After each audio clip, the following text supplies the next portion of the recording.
Olá, boa tarde a todos e todas. Em breve a gente vai começar o webinar, só mais uns minutinhos e aí a gente começa. Okay.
Boa tarde, novamente a todas e a todos que estão logados aqui participando dessa sessão sobre o relatório setorial do projeto PMR Brasil para o setor indústria. Aqui quem está falando é Mariana, do GVCS, e a gente está organizando essa série de webinars em parceria com o Ministério do Meio Ambiente, eu digo a Iniciativa Empresarial em Clima, da qual o GVCS e outras iniciativas fazem parte. Então, eu vou passar a palavra, inclusive, para a Laura, do CEBEDES, que vai contar um pouco mais sobre o objetivo do webinar e também sobre as iniciativas empresariais em clima.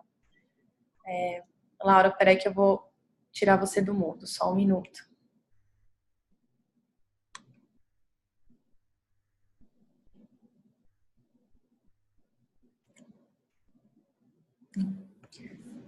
Laura? Oi, obrigada, Mariana. E vamos lá. Vamos. Boa tarde a todos. Como a Mari já colocou, eu sou a Laura do CEBEDES. Esse é o quarto e último webinar sobre os relatórios setoriais do projeto PMR Brasil na indústria. Acho que a gente pode passar. E a gente tem dois grandes objetivos com esse webinar, né? Um primeiro é que as empresas possam contribuir de uma forma qualificada na consulta pública que está aberta sobre essa etapa, essa primeira componente aí do projeto PMR, e também de promover a disseminação e a troca de conhecimento desse tema de precificação de carbono, que muitas vezes não é uniforme entre os diferentes setores e, inclusive, dentro das próprias empresas. Podemos passar, Mari. Como eu comentei, foram 4 webinars, esse é o último, o de combustíveis aconteceu hoje de manhã, e esse agora às 2 horas da indústria. Aproveito para lembrar também que a consulta pública está aberta até o dia 4 de maio, então na semana que vem a consulta pública se fecha. Pode passar. A gente escolheu essa plataforma do GV6, o GV6 disponibilizou essa plataforma, na verdade. Ela é interativa, então qualquer participante que tenha dúvida pode escrever sua dúvida no chat, ou se preferir fazê-la por voz, basta usar a função levantar a mão ou raise hand, junto ao seu nome de participante, que a gente abre o microfone para a participação via voz. A gente vai ter na nossa agenda, pode passar, Mari.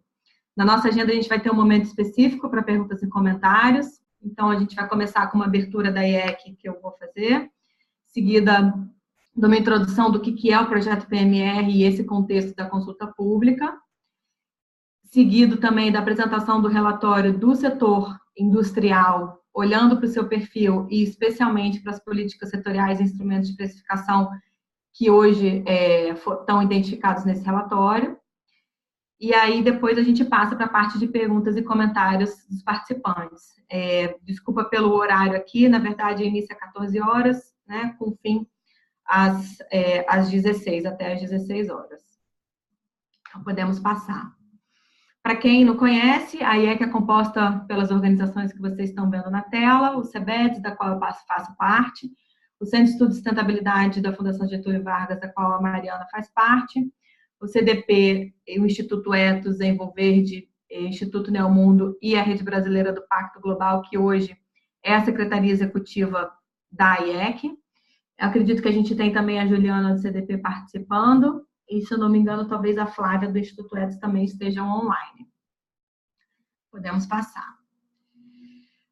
A missão da IEC é que a gente possa, juntos, otimizar a atuação do setor empresarial brasileiro na agenda de mudança climática, e especialmente em relação a esse movimento que a gente fez de convidar as empresas para estarem nesse webinar e articular, junto com o Ministério da Fazenda, um canal de comunicação para apresentação desses resultados do relatório.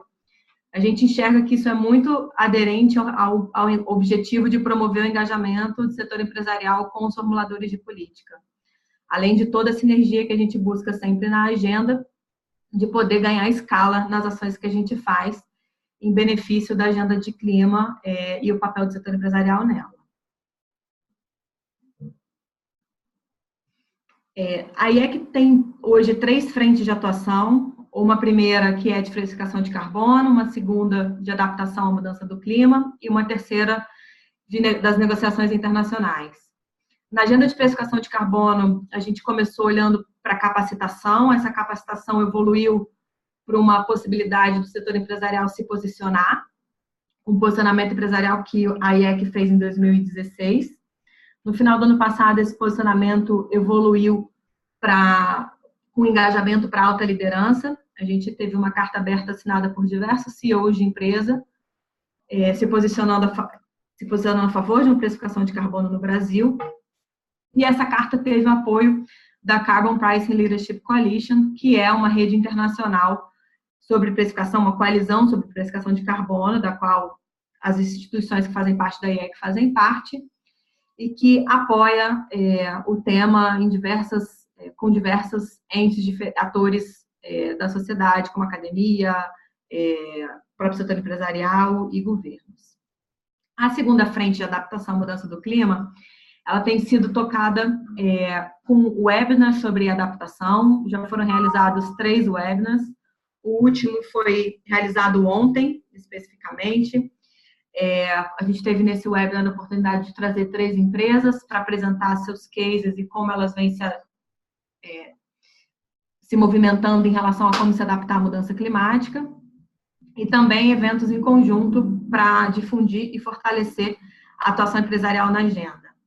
Aproveito esse momento de falar da agenda da adaptação para, mais uma vez, eu fiz esse lembrete pela manhã, para os que não participaram pela manhã, eu faço agora também. Tem uma pesquisa em aberto que a IEC está promovendo sobre a plataforma Adapta Clima. Então, a gente vai enviar para vocês o link com mais informações, mas a gente convida todas as empresas que estão nesse webinar a participarem dessa pesquisa sobre a plataforma Adapta Clima. E, por fim, a última frente, como eu comentei, de negociações internacionais, a gente faz eventos pré-COP, focando na agenda que vai ser abordada durante a conferência internacional, quais são os principais objetivos visados pelos países nessa conferência, como o setor empresarial estará participando durante a COP, e também articula a realização de eventos oficiais na agenda da própria UNFCCC, e encontro com as empresas durante a própria COP. Então, essas são as nossas 3 frentes de atuação. Esse webinar faz parte da frente de precificação de carbono. Para fazer a introdução do projeto PMR e essa consulta pública que o Ministério da Fazenda está deixando em aberto, eu convido o Guido para apresentar para vocês. Obrigada. Guido, seu microfone já está aberto. Bem, boa tarde, estão me ouvindo? Sim. Ok. Então eu vou apresentar um pouquinho aqui do produto 2 do componente 1 do projeto PMR Brasil. O projeto PMR Brasil, acho que pode passar esse slide aí, por favor. Pode passar. Então, o projeto PMR Brasil é um projeto que visa avaliar instrumentos de precificação de carbono e a desejabilidade ou não de introdução de instrumentos desse tipo como parte da política climática nacional, com vistas a cumprir com a indústria brasileira. E, enfim, posteriormente, aí ainda não temos uma estratégia definida, mas, enfim, com os compromissos climáticos que vierem a ser assumidos daí para frente. Para isso, o projeto PMR Brasil conta com 3 componentes, que vocês estão vendo aí na tela. Na verdade, são 4, porque o componente 2 foi dividido em 2 componentes. O componente que a gente vai estar falando aqui hoje é esse componente 1, que ele faz a caracterização setorial, tanto macroeconômica, quanto em termos de emissões, quanto em termos de políticas e instrumentos utilizados nos setores hoje em dia, para avaliar e recomendar pacotes de políticas para serem testados no componente 2, que é o componente de avaliação de impacto.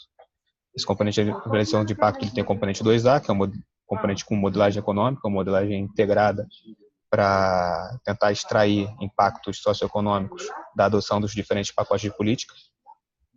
E esses resultados quantitativos vão ser insumos para o componente 2B, que é o componente que vai fazer uma análise de impacto regulatório, tentando aliar todos esses ricos dados quantitativos do componente 2A a outros dados, talvez qualitativos ou até mesmo dados quantitativos que não possam ser incorporados na modelagem para dar uma resposta final, digamos assim, do projeto PMR Brasil.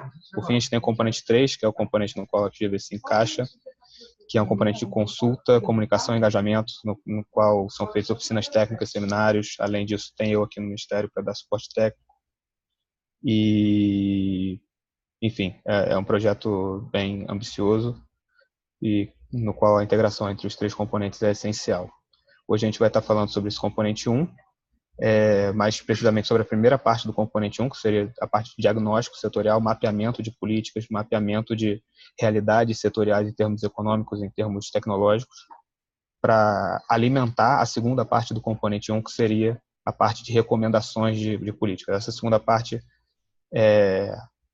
também vai ser posta em consulta, como essa primeira parte está sendo posta agora. Vai ser posta em consulta um pouco mais para frente. Os produtos já estão sendo realizados. A primeira versão preliminar já chegou aqui à equipe do Ministério, já fizemos a revisão. Enfim, essa primeira parte, infelizmente, provavelmente é a parte mais, digamos, menos interessante do trabalho. A parte de recomendações, com certeza, vai ser mais interessante. E nós esperamos ter também, além da consulta pública, uma outra oportunidade como essa para expor os resultados e receber feedbacks, além também das reuniões setoriais em pessoa que vão ser realizadas agora e provavelmente vão ser realizadas na fase de consulta das recomendações também. Essas recomendações setoriais, depois elas vão ser agregadas em pacotes de recomendações, porque como são recomendações olhando somente para os setores em si, não para a economia como um todo, podem gerar recomendações que não são exatamente harmoniosas entre os setores, podem gerar conflitos. Então, a gente vai ter o trabalho também de olhar para as recomendações de cada setor e tentar juntar num pacote harmonioso para recomendações como um todo. Possivelmente vai ser mais de um pacote recomendado, que vai ser comparado esses pacotes em termos de impactos no componente 2 a um cenário de referência. Esse cenário de referência, a gente tem trabalhado em cima dele agora. Ele é um cenário de referência que é um pouco diferente do normal. O cenário de referência normal de estudos de análise de impacto regulatório, por exemplo, é um cenário de referência que reporta a realidade presente, digamos assim, ou um business as usual futuro. Mas, em termos do projeto PMR Brasil, como a meta não está em discussão, a meta de redução de gases de efeito de estufa, a meta já foi definida na NDC brasileira, né? A gente está tentando discutir qual a maneira mais custo-efetiva de alcançar essa meta. Que uma maneira, assim, de forma simples, uma maneira que otimize a relação entre o cumprimento do objetivo ambiental e o desenvolvimento socioeconômico brasileiro. Então, esse cenário de referência vai ser um cenário que necessariamente vai contemplar o cumprimento da meta da NDC brasileira. Então, é um cenário que ainda não existe, o MMA ainda não se pronunciou oficialmente com uma estratégia oficial de implementação da NDC. Então, estamos fazendo um cenário tentativo baseado em documentos oficiais e o que tem de mais provável para recomendações do cenário de referência. Então, o projeto basicamente se baseia nesse tipo de análise. Acho que a gente pode passar esse slide. Sobre as recomendações finais que apareceram ali, estava maio de 2019, provavelmente vai passar um mês provavelmente para frente, por conta de atraso em contratações, essas coisas. Enfim, aí é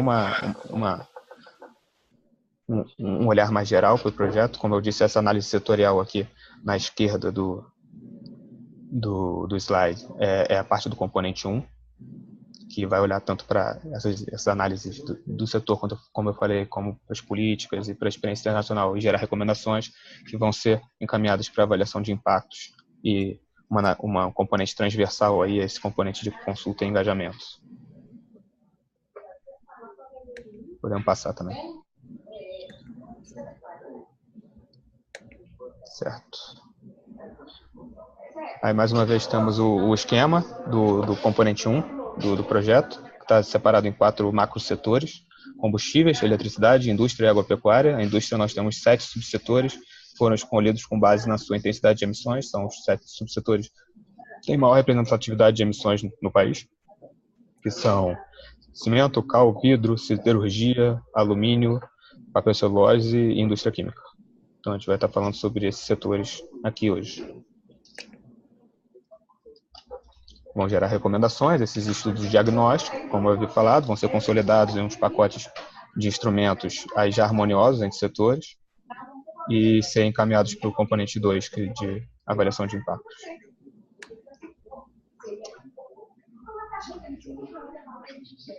Certo, acho que aí também já falei bastante sobre isso, acho que a gente pode passar também. Certo, aí uma parte interessante, esse esquema que apareceu do envio, avaliação, feedback, revisão, é que desde esse primeiro produto, a gente pretende botar todos os produtos em consulta pública, ter interação com os setores, não só para validar o trabalho ao longo dele, não aparecer com um pacote fechado no final que ninguém nunca viu, como para receber os feedbacks ao longo do trabalho e poder aprimorar as premissas sobre as quais a gente está se baseando. Então vamos agora para a apresentação do que foi mapeado por esse produto 2 de diagnóstico setorial da indústria. Em termos de estrutura de mercado e organização, vou passar rapidamente aqui pelo que os consultores fizeram com base... Não, acho que pode deixar nesse aí. Eles fizeram todo esse trabalho com base em dados das contas nacionais, se baseando bastante na matriz do produto do IBGE, e nas tabelas de recursos e usos, alguns dados do MDIC também sobre comércio, alguns dados um pouco mais micro ali da PNAD e tal. Mas, enfim, em termos de participação do valor adicionado da indústria de transformação, o que se destaca é o setor de ferro e aço e o de química, ambos com mais de 10% da indústria de transformação em termos de valor adicionado. Pode passar, por favor. Em termos de coeficiente de excedente operacional bruto, que seria uma proxy para a margem do setor. O setor que se destaca é o setor de minério de ferro, com todos os setores ali perto de uma margem de 10%, 20%, 30%. E esse setor bem acima. Em termos de razão de concentração, esse índice CR, assim, de maneira simplificada, mostra, por exemplo, o CR8, a participação das 8 maiores empresas do setor em termos da produção do setor. Na verdade, eu acho que eles, nesse trabalho, fizeram com o pessoal empregado, mas dá para ver que os 2 setores mais concentrados, tanto em todas as categorias, tanto nas 4 maiores, 8 maiores, quanto 12 maiores empresas, são os setores de ferro e aço e alumínio, e o setor mais desconcentrado são o setor cimento, cal e vidro. Em termos de multiplicadores, os multiplicadores, o que eles estão querendo dizer aí? Vamos pegar um multiplicador de renda aqui, de papel e celulose, por exemplo. O multiplicador de renda de papel e celulose está ali um pouco acima de 4. Quer dizer que para cada R$1 de renda gerado no setor papel e celulose, são gerados um pouco mais de R$4 de renda no geral da economia. Então, é um aspecto positivo, quanto maior esse multiplicador. Então, o setor de ferro e aço também está se destacando aí. E química. Em termos de participação das exportações, aí se destaca novamente o setor de extração de minério, né, que exporta bastante, com quase aí, mais de 80%, né, da produção exportada. Setores que exportam menos são fabricação de produtos minerais não metálicos, extração de carvão mineral. Em termos de importações, a penetração das importações é mais manifestada nos produtos químicos inorgânicos, com quase 40% de penetração das importações. E setores que têm baixa penetração de importações são cimentos, né, até pelas características físicas do cimento e valor agregado em relação a peso e tal, volume. E acho que em termos de caracterização econômica, só queria dar um overview mesmo nessa apresentação, foi isso que foi apresentado para nós. Em termos de emissões, aqui a gente separou emissões de energia e processo. Pode ver que setores com alta intensidade de emissão de processo são ferro, gusa e aço, em relação às emissões de energia, né? E setores com maior emissão de energia do que de processo, aí a gente tem um destaque na indústria química. Nesse grupo de setores que a gente pegou, que são representativos em termos de emissão no Brasil, a gente tem mais emissões de processo do que de energia, apesar de os dados, se a gente pegar todos os setores da indústria, esse jogo ser mais equilibrado aí entre emissões de processo e energia, né? E em termos de volume total ali, a gente pode destacar o setor de cimento e o setor de ferro-gumes e aço com maiores emissores. A gente pode passar. Agora a gente vai chegar na parte provavelmente mais interessante dessa análise feita no diagnóstico setorial, que são as análises das políticas existentes, dos objetivos de política, dos instrumentos de política e a interação entre esses objetivos e instrumentos de política com o objetivo climático, com precificação de emissões, que são identificações importantes na hora de recomendar que pacote de política a gente pode ter em termos de modelagem no componente 2. Né? Então, acho que a gente pode passar esse slide, que a gente vai já chegar num quadro aí com as políticas e de forma genérica, os objetivos dessas políticas, os instrumentos das políticas, e aí os impactos, primeiramente, dessas políticas sobre competitividade, poder de compra e redução de emissões no setor industrial. Ok? Então, primeiramente, a política de estímulos setoriais tem o objetivo de promover o crescimento de um determinado subsetor industrial ou de determinados setores industriais. E aí entra financiamento, compras governamentais, conteúdo local, enfim. Os instrumentos identificados das políticas de estímulos setoriais são políticas de apoio à PDI e financiamento à indústria, aí tem bastante coisa do BNDES, investimentos públicos e a política de conteúdo local. Em termos de competitividade, financiamento e apoio à PDI tem efeito positivo, já que é literalmente o objetivo da política, né? Em termos de poder de compra, se avaliou como incerto, pois depende da capacidade do produtor de manter a margem ou vai ter a margem reduzida ou repassar custos, etc.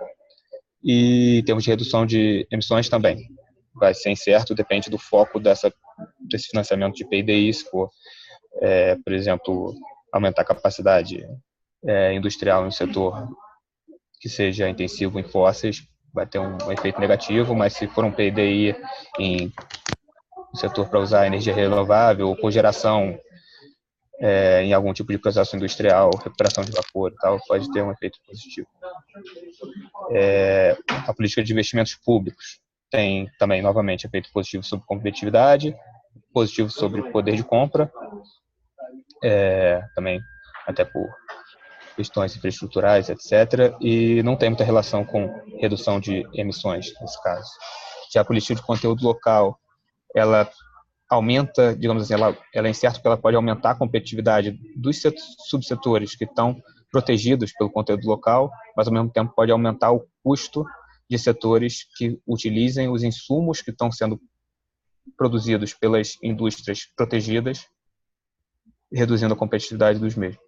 Então, o efeito foi classificado pelos consultores como incerto. Em termos de poder de compra, no curto prazo tem um efeito claramente negativo, já que está protegendo determinada indústria da competição com importados. E em termos de redução de emissões, eles está escrevendo alguma coisa aqui na tela. Alguém acho que está escrevendo sem querer aqui, gente. Mas, Guido, pode seguir. Enquanto isso, eu vou tentar apagar aqui. Pode seguir. Ok. Tá. E em termos de redução de emissões, os consultores identificaram que a maioria das políticas de conteúdo local foram direcionadas para segmentos intensivos em emissões, então teria também impacto negativo. Agora, para a política... Não, ainda está ali. Pode voltar. Na política tributária. O objetivo seria direcionar o comportamento dos agentes econômicos, e aí a gente tem principalmente isenções fiscais, ou até algumas vezes aumentos, né, de tributação. Para competitividade, normalmente no Brasil tem sido positivo, temos isenções fiscais em setores importantes. Em termos de preço também, já que estímulos fiscais reduzem o custo das indústrias e potencialmente são repassados para o preço ao consumidor, essa redução de custos. E em termos de redução de emissões também temos efeitos negativos, como a política anterior, porque tem foco em setores energointensivos, historicamente. A política de uso racional de recursos tem como objetivo estimular, né, o uso racional de recursos, obviamente. E aí temos alguns programas governamentais para isso. Tanto em competitividade, como em poder de compra, como em redução de emissões, os efeitos foram identificados como positivo, basicamente porque ao usar racionalmente recursos, você tem ganho de eficiência, normalmente. Você evita desperdícios, e aí você tanto ganha competitividade, como você pode reduzir custo e repassar preço, como você reduz o uso energético de diversos insumos que geram emissões. Acho que a gente pode passar.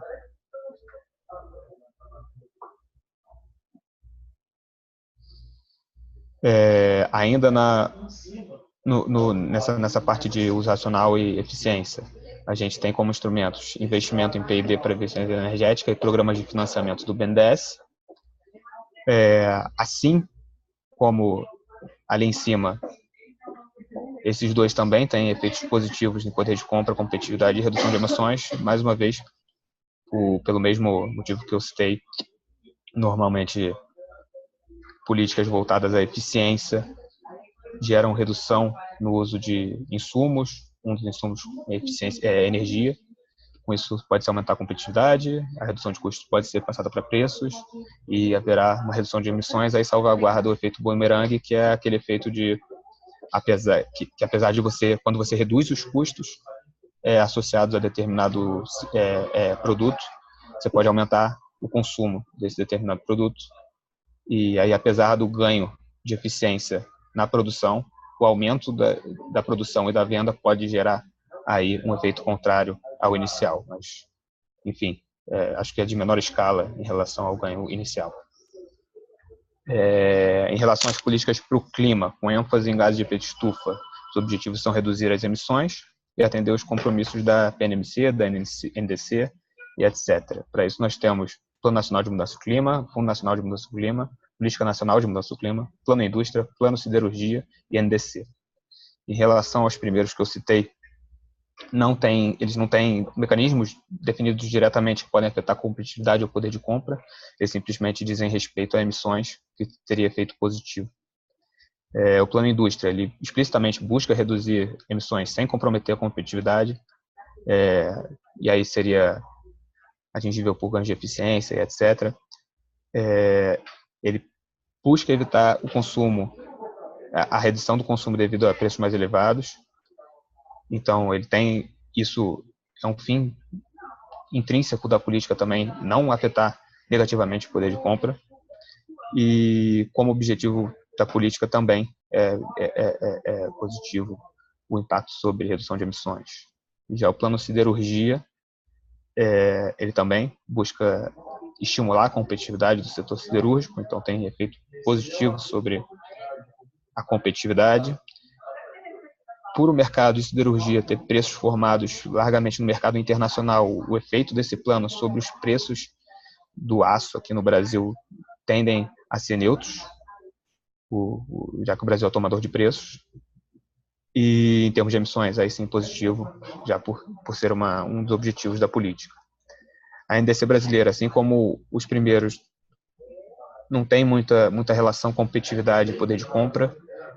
Ela menciona algumas coisas de eficiência, mas pode elevar o custo da eletricidade, enfim, não tem muita certeza sobre isso. O objetivo dela, o último, é a redução de emissões, então seria positivo ali, e os outros seriam incertos. Em relação à política ambiental, com ênfase em controle das emissões atmosféricas. Então, esse é um caso um pouco peculiar, porque nem todos os poluentes atmosféricos são gases de efeito estufa, e para controlar a emissão desses poluentes atmosféricos que não são gases de efeito estufa, muitas vezes no processo de filtragem, etc., você gasta energia que gera emissões, CO2, etc.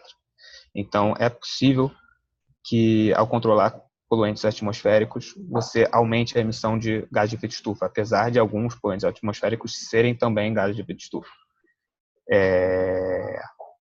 Então, é meio incerto a negativo o efeito sobre emissões, apesar de também ser uma política ambiental. E aí, sobre competitividade e poder de compra, os efeitos foram avaliados como negativos, já que geram custos adicionais aos regulados, podem ser passados ao preço e gerar perda de competitividade. Acho que a gente pode passar.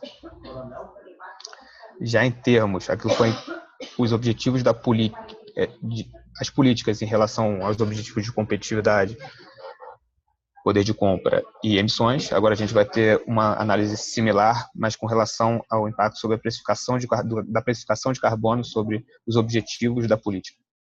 Tá? Então, em relação à política para o clima, que foram descritos os instrumentos anteriormente, o Plano Nacional sobre Mudança do Clima, o Plano Indústria, Siderurgia, Indústria Brasileira, Fundo Nacional de Mudança do Clima.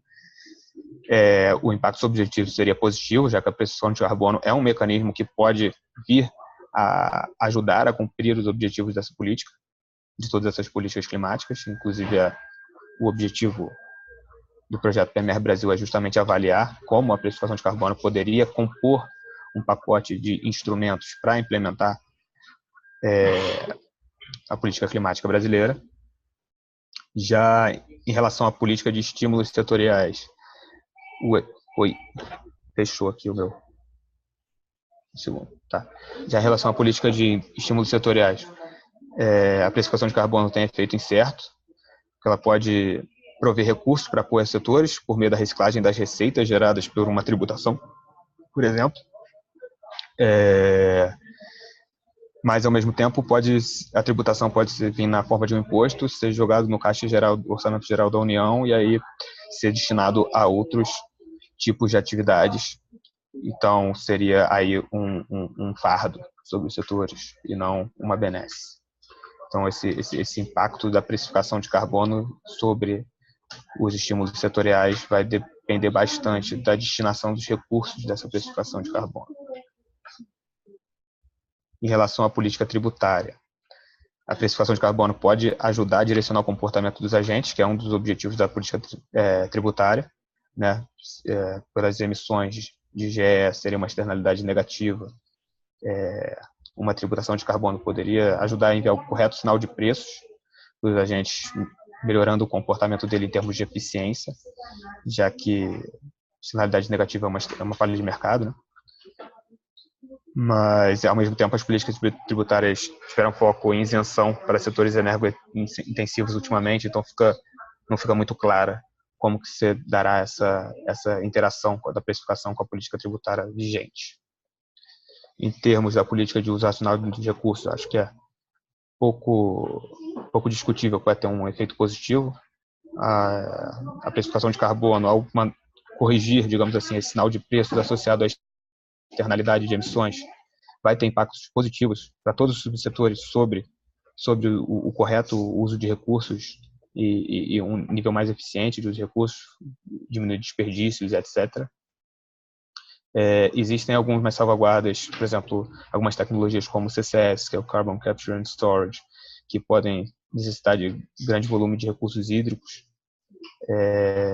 e algumas outras tecnologias. Então a gente tem que fazer essa salvaguarda e sempre estar atento a isso no projeto, mas de modo geral seria positivo.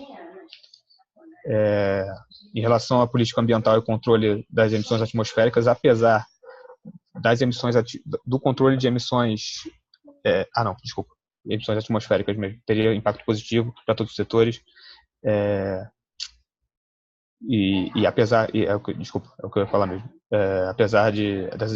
do controle das emissões atmosféricas não gerar necessariamente redução de gases de efeito estufa, o contrário vale. Então, assim, a redução de gases de efeito estufa reduz emissões atmosféricas necessariamente, já que vários gases de efeito estufa são poluentes locais, tá? O contrário não vale pelo que eu expliquei, porque alguns poluentes locais não são gases de efeito estufa e teriam um gasto energético nessa conversão, nessa filtragem. Acho que a gente pode passar. Então vamos às conclusões. Primeiro eu vou fazer umas conclusões setoriais, depois vai ter uma análise... Acho que saiu da apresentação, pelo menos aqui. Primeiro vão ter conclusões a nível dos setores tratados pelo IBGE e depois vão ter conclusões mais transversais. Em relação ao papel e celulose, no diagnóstico setorial. A estrutura de custos é composta pelos custos da madeira, químicos, energia, mão de obra, manutenção, frete e outros. O Brasil é um tomador de preço no mercado internacional, apesar de sua grande produção, né? Mas em relação ao mercado internacional não é um player com a maior parte do mercado, digamos assim. Esses preços têm um caráter cíclico, sensíveis a alterações na capacidade da indústria, estoques produtores, valor do dólar, custo de produção, frete e atividade econômica mundial. Então, essa parte de ser tomador de preços reduz a oportunidade de arbitragem e repasse de preços no mercado doméstico, principalmente para a celulose em específico, né? O papel já tem um mercado mais local, digamos assim. Não tem preços formados no mercado internacional, já que não é commodity. Ok. Em relação ao papel, como eu falei, são determinados mais domesticamente, por condições de oferta e demanda normal, no mercado regionais onde são transacionados. Tem um preço mais estável do que o da celulose.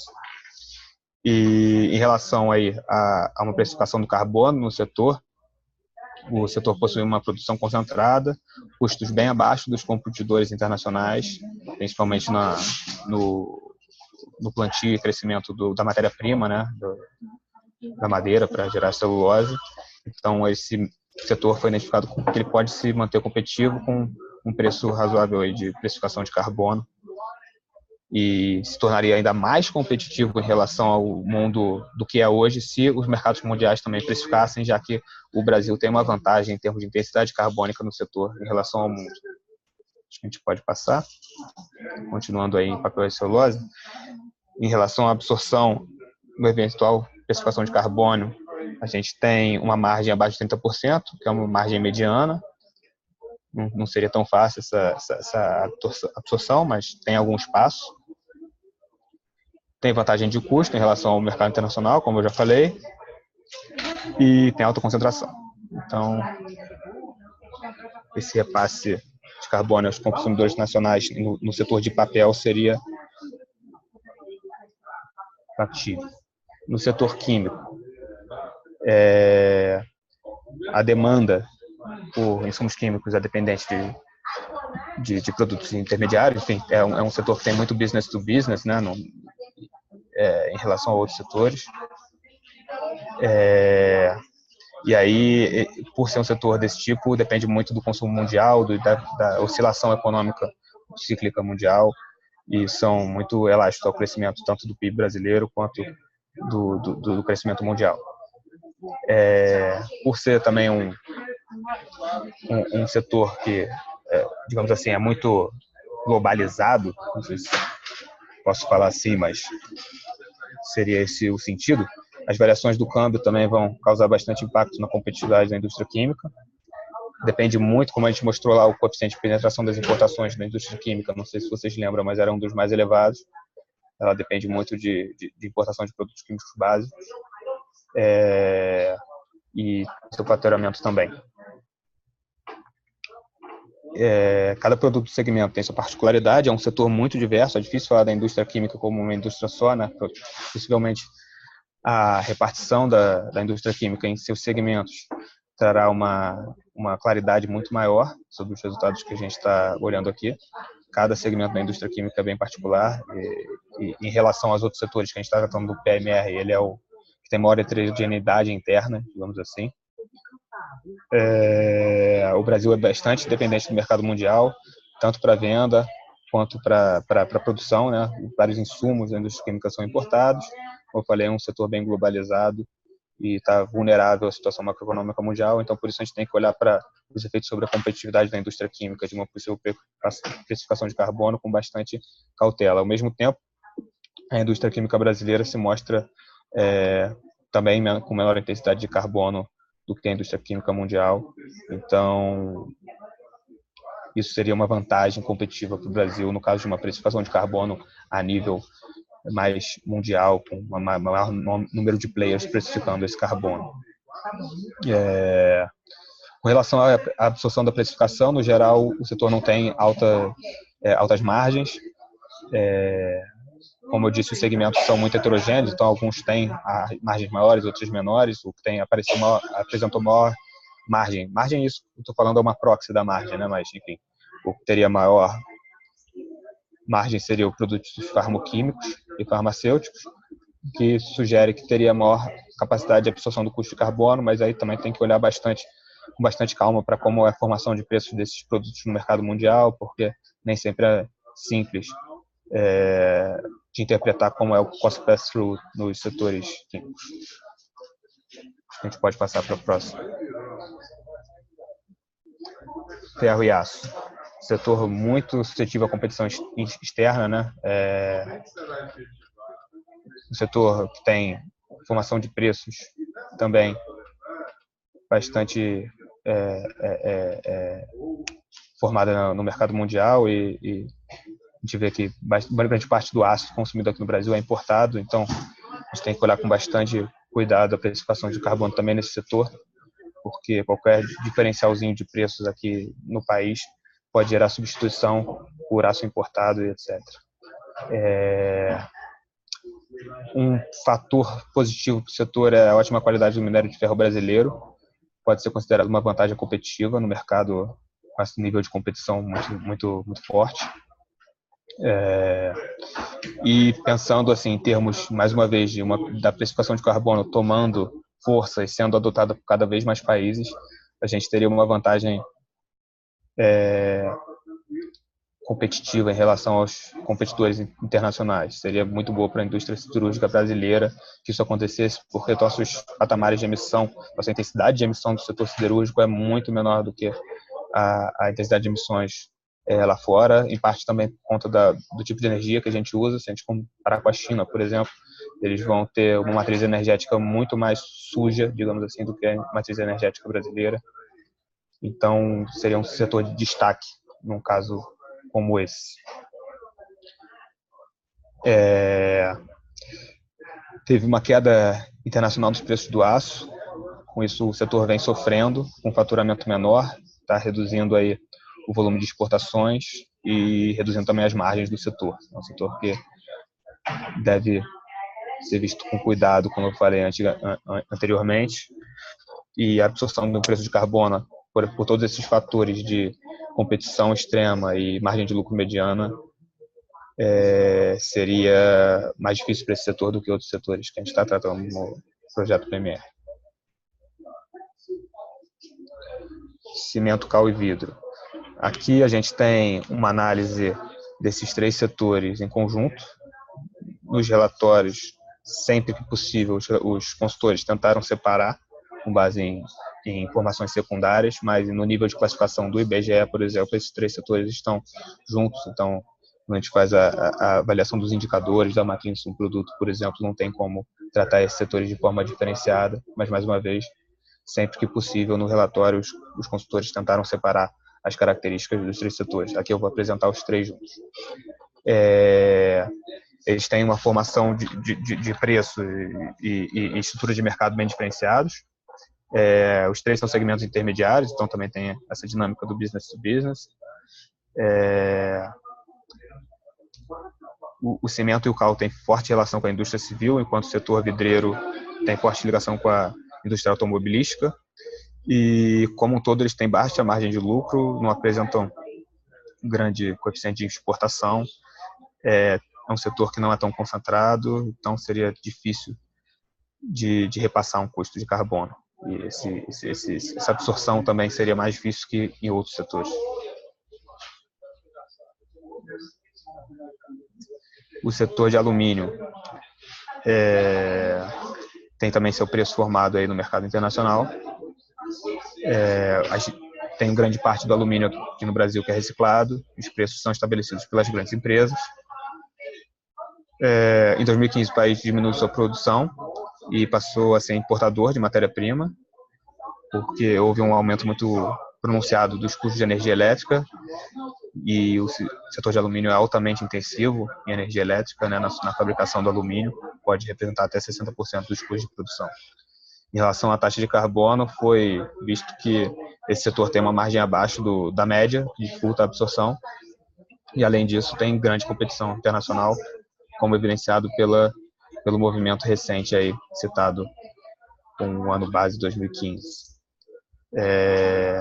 Ademais, também possui baixa concentração, então, quanto menor a concentração, menor a possibilidade de repasse de preços. Então, também é uma outra complicação para o setor. A gente pode passar. Em relação à análise transversal da conclusão, a gente percebe que na maioria dos setores, a gente fez os consultores, na verdade, fizeram uma estimação simples do impacto sobre o valor agregado de cada subsetor do setor industrial de uma precificação de carbono sem a possibilidade de mitigação, então seria a absorção completa da precificação de carbono pelo setor.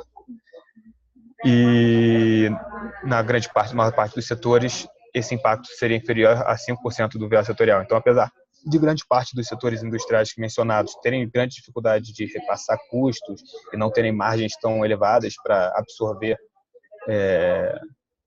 a precificação de carbono, fica evidenciado aqui que o preço de carbono em relação ao custo total de produção do setor será algo bem diminuto. Eu não tenho exatamente aqui um exemplo para cada setor industrial em particular, mas eu tenho o exemplo dos combustíveis, que foi estimado aqui pelos consultores que uma taxa de carbono de R$10, por exemplo, sobre os combustíveis, sobre a tonelada emitida dos combustíveis, teria um impacto de aproximadamente entre 2 e 3 centavos no preço da gasolina na bomba. Então, considerando que a gente tem hoje, aí, pelo menos aqui em Brasília, um pouco mais de R$4 no preço do litro da gasolina, a gente teria um impacto inferior a 0,5% do preço final.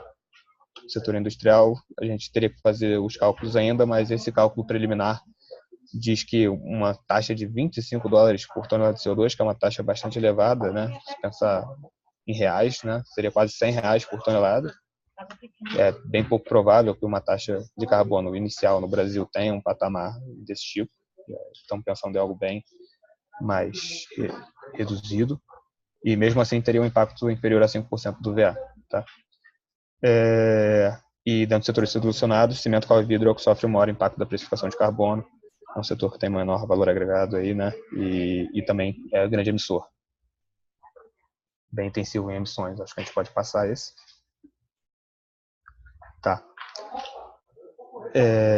De modo geral, como eu ia falando, o resultado do VA setorial dividido pela quantidade de CO2 abatida nas especificações de carbono, apesar de serem baixos em termos de VA, mostram que todos os setores perceberiam valores superiores ao peso do carbono em todos os cenários.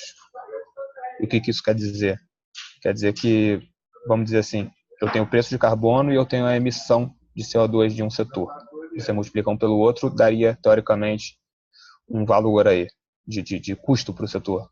Só que em termos de perda de atividade acarretada por esse VA setorial, numa situação em que os setores absorvam totalmente o custo de carbono sem fazer nenhum tipo de resultado de mitigação, a redução do VA setorial seria maior do que esse valor do preço vezes o CO2 emitido pelo setor. Abatido pelo setor, desculpa. Então, vamos dizer assim, se o setor... A única possibilidade nesse cenário para o setor abater emissões seria reduzindo a atividade. É isso que dá esse resultado. Já que a gente não está considerando opções de mitigação nessa simulação simples do componente 1, a gente vai fazer isso só no componente 2, isso aqui é só uma análise preliminar. Como o setor não tem opções de mitigação de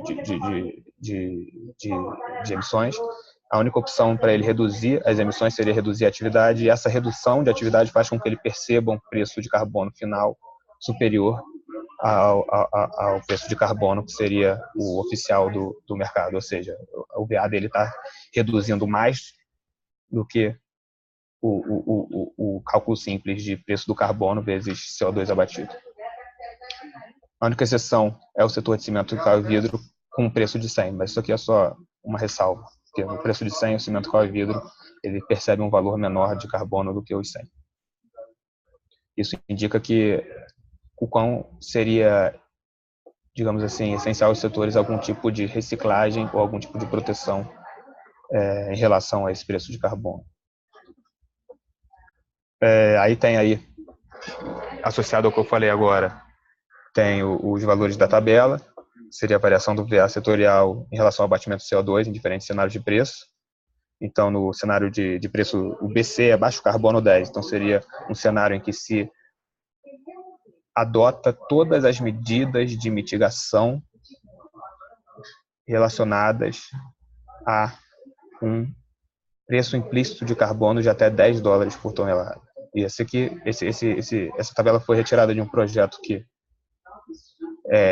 a gente tem uma análise, um acordo de cooperação técnica com ele, que é o projeto Opções de Mitigação do MCTI. Acho que muitos de vocês devem ser familiares com esse projeto.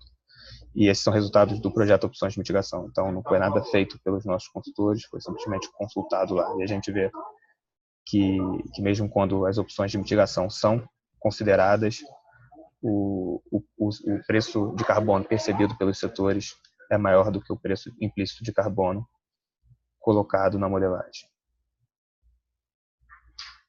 Acho que, não sei se tem mais algum slide. Acho que não. Acho que era isso. Peço desculpa porque não teve nenhum consultor que foi envolvido no trabalho de diagnóstico setorial que pôde estar participando hoje. Então, eu tive que apresentar essa parte de indústria. Eu fiz a revisão de todos os relatórios, mas não botei a mão na massa em nenhum. Então, tenho conhecimento menor do que, com certeza, os consultores envolvidos teriam para explicar para vocês. Mas espero ter podido passar uma noção, ainda que inicial, do que foi feito. Obrigado. Agora, muito obrigada, Guido. Acho que a apresentação foi bem elucidativa, bastante informação sobre o setor. E agora a gente tem um tempo para perguntas e comentários. Como a Laura mencionou mais cedo, no começo da sessão, as perguntas podem ser feitas tanto pelo chat, e aí eu posso ir lendo, o próprio Guido e o Edson podem ir lendo também, ou vocês podem também falar, e aí é só pedir, levantar a mão aqui, né, usar a ferramenta de levantar a mão.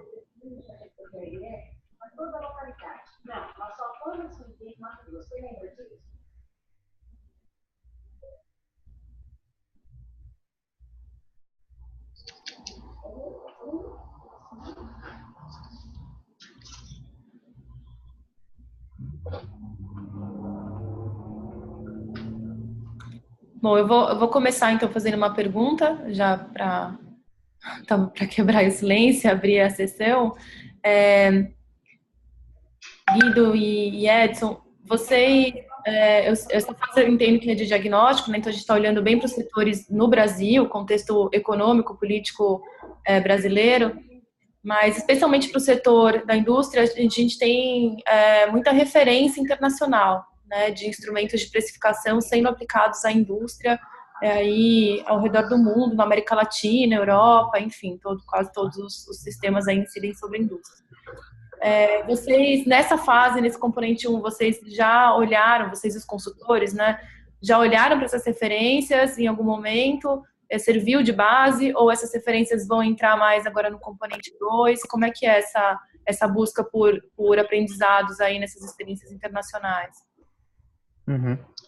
Tá. O componente 1 do projeto PMR Brasil, ele tem um componente muito importante, que é o de análise internacional, que é feito por duas consultorias estrangeiras, a Vivid Economics e a Ricardo. Eles, a princípio, seriam incluídos nesse produto que eu acabei de apresentar, mas acabaram ficando para o próximo produto, que é o produto de recomendações. Vai ter uma parte com as recomendações da experiência internacional para embasar as recomendações que são feitas para os setores brasileiros. Então, isso realmente já está feito, os relatórios internacionais estão prontos, mas ainda não foram divulgados, mas vão ser postos em consulta também, juntamente com as recomendações setoriais. Tá? Realmente, o setor industrial tem é um dos setores que tem mais, né, possibilidade de aprendizado com a experiência internacional, desde o EU ETS até os sistemas mais modernos, mais implementados mais recentemente, quer dizer, como os pilotos chineses, por exemplo, etc. E sim, basicamente a gente está olhando bem para isso e dá para tirar bastante coisa da experiência internacional, sim.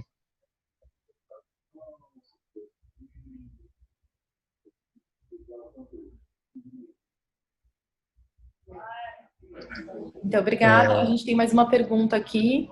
Tem. A pergunta: quais seriam as alternativas para os setores que têm pouca capacidade de repassar o custo de carbono e são expostos ao mercado internacional?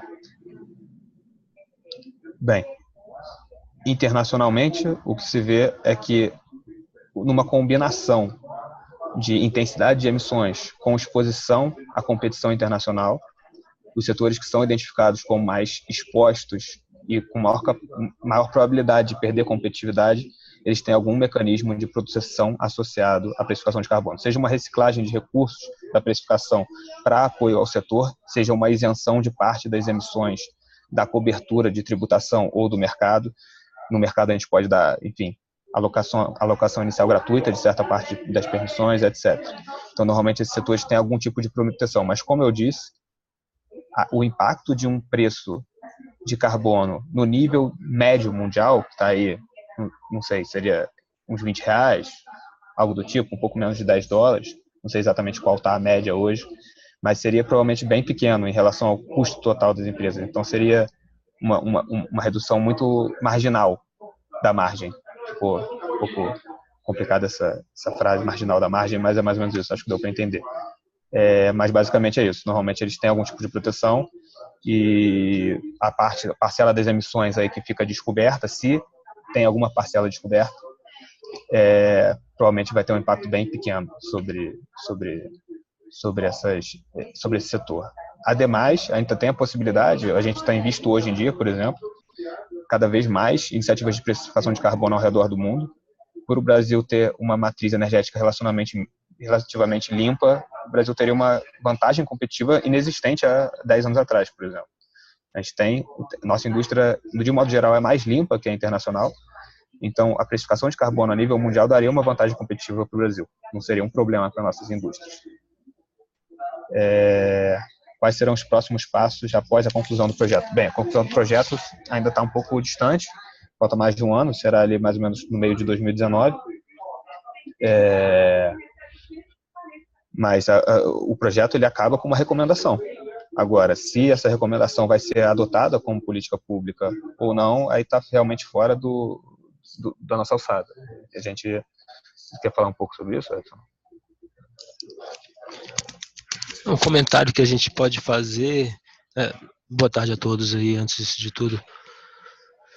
É que a recomendação e o trabalho técnico está sendo todo elaborado, a gente está tentando justamente fazer um alinhamento dessas recomendações, observando a estrutura de mercado da indústria no Brasil e como que a experiência internacional pode contribuir para que a gente implemente aqui a precificação, mas isso, toda a questão política que envolve a formulação da estratégia nacional é algo que tem toda uma dinâmica própria e que a gente tenta apenas contribuir para o trabalho. E o resultado final quer ter uma estratégia viável a um custo baixo. E esse é o nosso trabalho. Acho que a gente vai ficar satisfeito se a gente puder pelo menos contribuir para a discussão.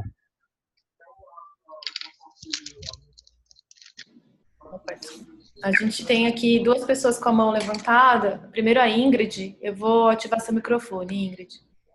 Pronto, acho que você pode falar já. Oi, vocês estão me ouvindo? Boa tarde a todo mundo.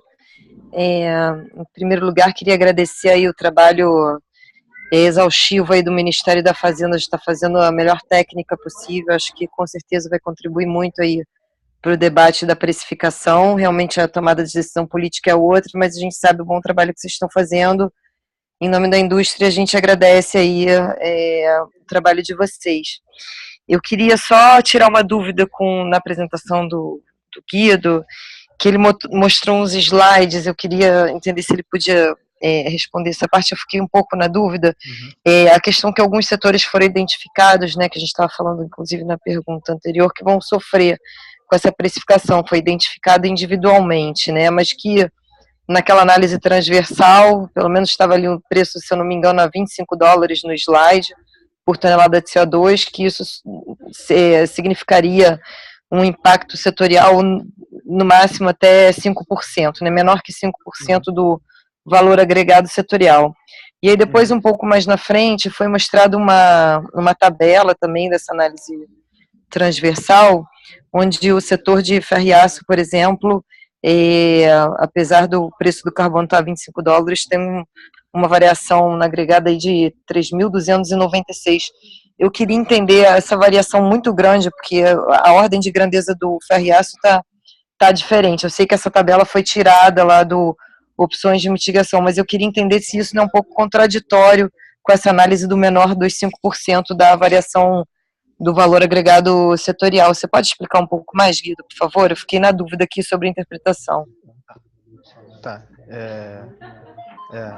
Eu posso explicar, com certeza não vai ser com a mesma desenvoltura e qualidade de informação que os consultores que fizeram o trabalho poderiam explicar, né? Mas eu vou tentar explicar um pouco. Primeiramente, a parte que você comentou que os setores poderiam sofrer, foi uma parte que foi feita basicamente observando a formação de preços no mercado internacional, o nível de concentração do setor e a margem. Então, foi uma análise assim qualitativa, sem rodar nenhum número, pensando em quais setores poderiam ter a capacidade de repassar o custo do carbono para os setores. Então, os que foram identificados que não teriam grande capacidade de repassar os custos de carbono foi o que a gente chamou de poderiam sofrer mais, entre aspas, mas não foi feito nenhum tipo, nessa etapa do produto, eu creio que não tenha sido feito nenhum tipo de análise sobre o impacto no VA setorial ou em algum tipo de proxy da margem de um preço de carbono X ou Y. Em relação à segunda parte, de ser menor ou maior do que 5%. Realmente, o setor de ferro e aço é um setor que ele tem um valor adicionado bastante alto. É um setor, comparativamente com alguns outros setores, é um setor bem grande. Ele é um setor que tem realmente, aqui nessa tabela retirada aqui, ele tem um valor percebido de carbono que é bastante discrepante dos outros setores, e aí tem a ver com a modelagem do projeto Opções de Mitigação. Eu não teria grande capacidade de dizer exatamente o que causa essa maior discrepância do setor de ferro e aço. Provavelmente, por ser um setor muito intensivo em energia, a gente viu ali, intensivo em emissões, desculpa, a gente viu um pouco mais para cima, na parte de análise das emissões, que o setor de ferro e aço é o setor que tem maior participação das emissões, dentre os setores analisados, né? E ele tem muita emissão também de processo. Isso provavelmente é o motivo pelo qual ele percebe um preço de carbono um pouco maior do que os outros. Um pouco não, bastante maior do que os outros, né? Grande parte das emissões deles são vistas como emissão de processo, então medidas usuais adotadas como eficiência energética, adotadas a custo de carbono baixo, digamos assim, né? Não seriam adotadas não seriam tão eficazes no setor de ferro e aço para reduzir as emissões gerais. Em relação a se é inconsistente ou não com a análise dos 5% de VA, aí tem a ver com o montante de VA que o setor tem, né? Aí é simplesmente uma conta de divisão. Se os consultores fizeram a conta certa, que eu acredito que fizeram, eu não tive acesso exatamente a todas as bases de dados, aí se eles fizeram a conta certa não é inconsistente, mas de qualquer forma vale pedir para eles checarem. Eu vou fazer esse encaminhamento para eles.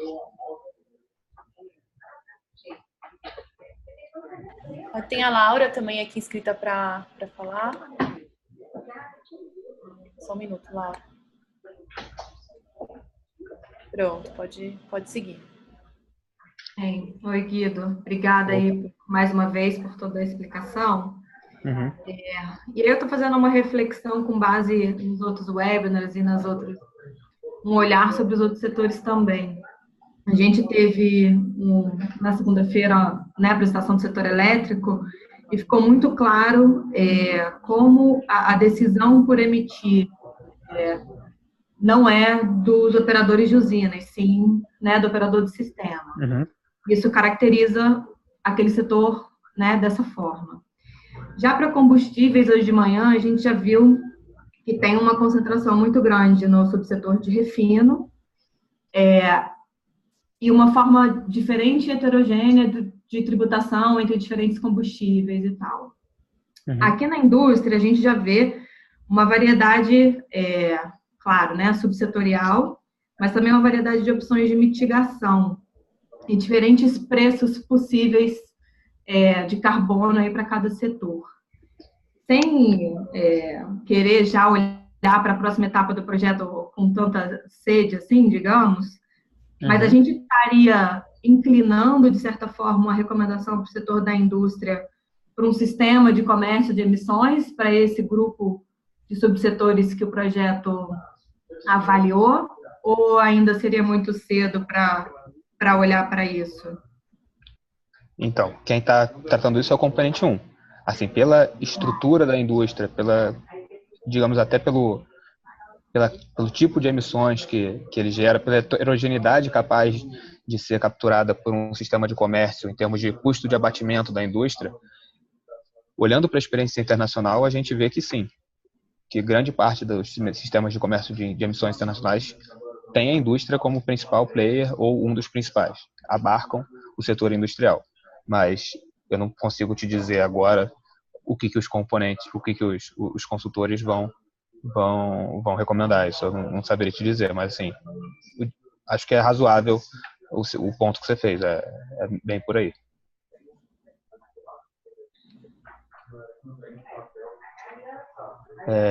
Acho que tem pergunta. Ficou claro, Laura?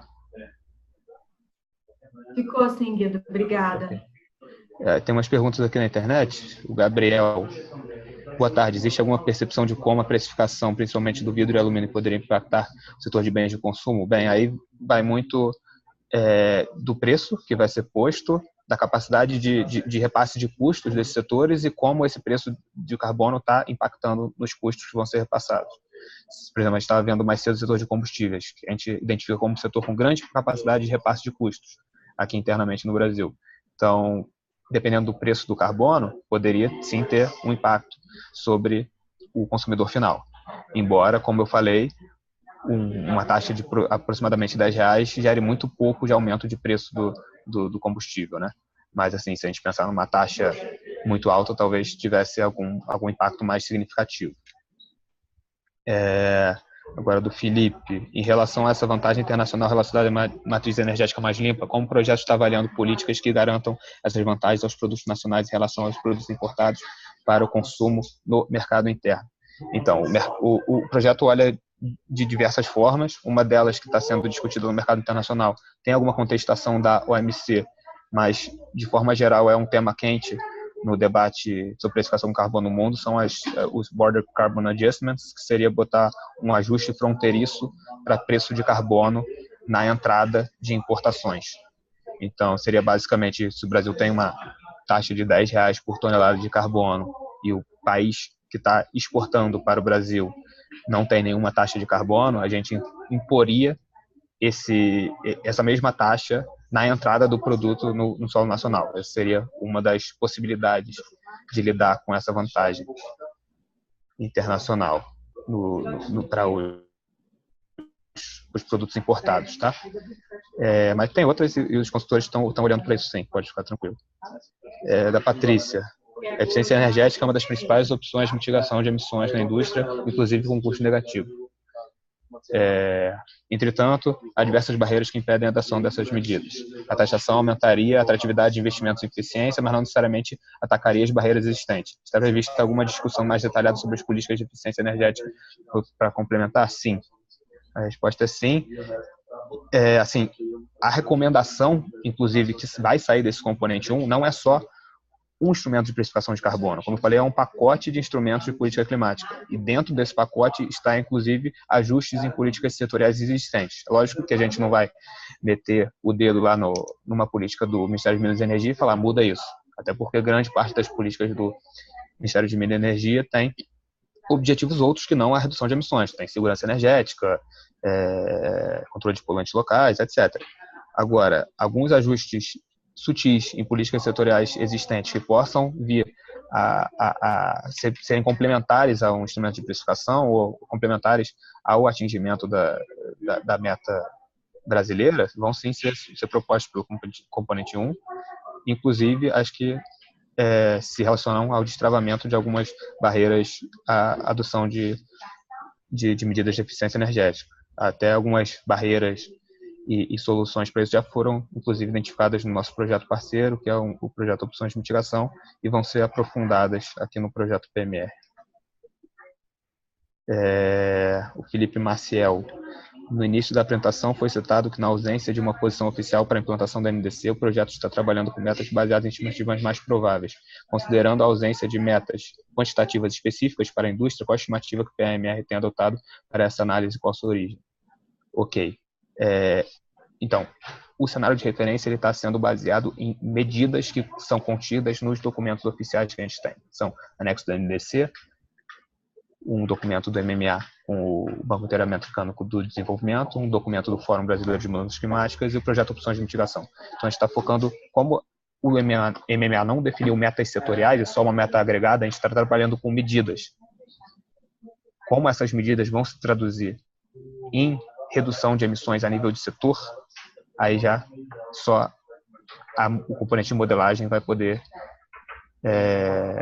responder para a gente. A gente está trabalhando com medidas que a gente vê como prováveis, baseadas na presença em diversos documentos oficiais, de recomendação de diversos documentos oficiais, ok? Então, a gente não tem a ambição de dar metas setoriais no projeto, até porque isso não é mandato do Ministério da Fazenda.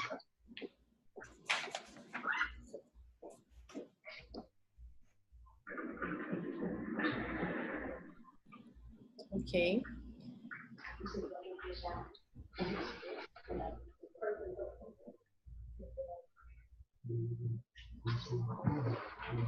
Parece que os comentários e perguntas se esgotaram, certo? Mais alguém?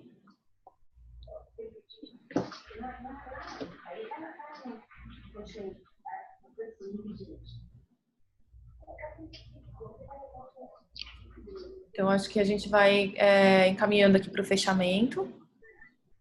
Também eu aproveito aqui para reforçar que esse material que o Guido apresentou, essa apresentação vai ser compartilhada com todos que se inscreveram no webinar. E ele está sendo gravado, a gente vai disponibilizar a gravação dos 4 webinars no canal de YouTube do FGVSS. E, além disso, a gente está tomando nota aqui de todas as perguntas e contribuições e vamos organizá-las aqui para submeter usando aí o canal oficial da consulta pública antes do dia 4, que é quando ela fecha.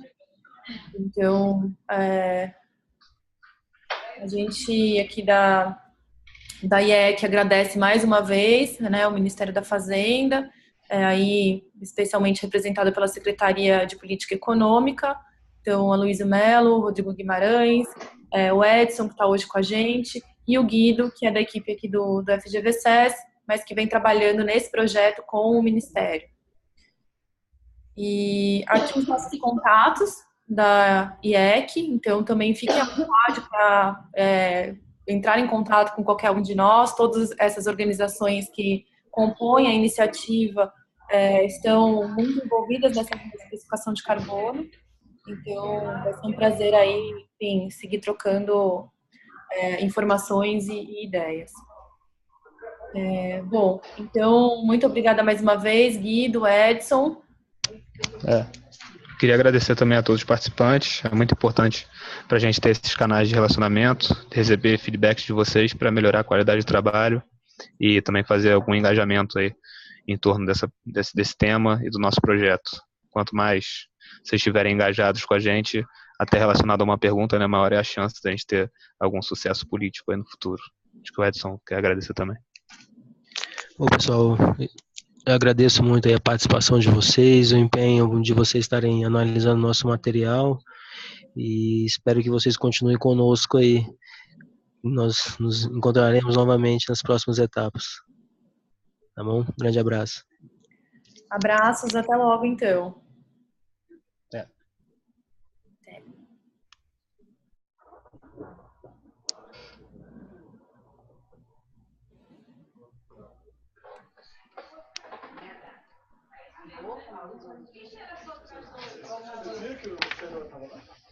Não.